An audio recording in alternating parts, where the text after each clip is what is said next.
সরাইয়ের পশ্চিম হিঙ্গুলিতে মানব কল্যাণে সর্বজনীন গীতাযজ্ঞ অনুষ্ঠিত হয়েছে।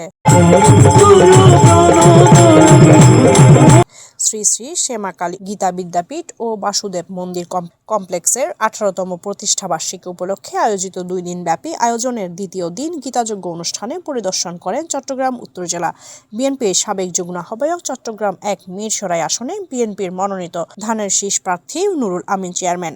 এ সময় তিনি বলেন, আমি বাংলাদেশ জাতীয়তাবাদী দল বিএনপির পক্ষ থেকে ধানের শীষের প্রতীকে প্রার্থী হয়েছি।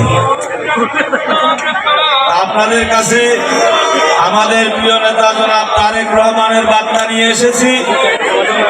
আমাদের প্রিয় নেতা জনাব তারেক রহমান আপনাদেরকে ভালোবাসা এবং ওনার আদাব জানিয়েছেন এবং ধানের শীষের পক্ষে আপনাদের কাছে ভোট চাইছেন।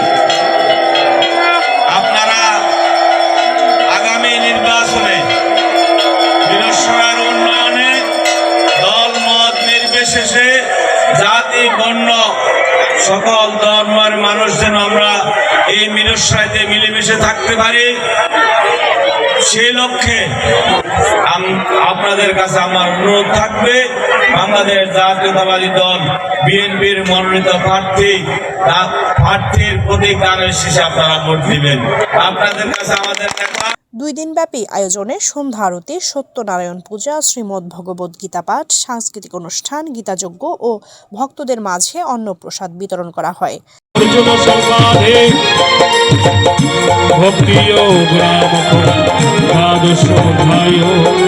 শ্রী শ্রী গীতাযজ্ঞে পৌরোহিত্য করেন শ্রীমৎ স্বামী আত্মানন্দপুরী মহারাজ।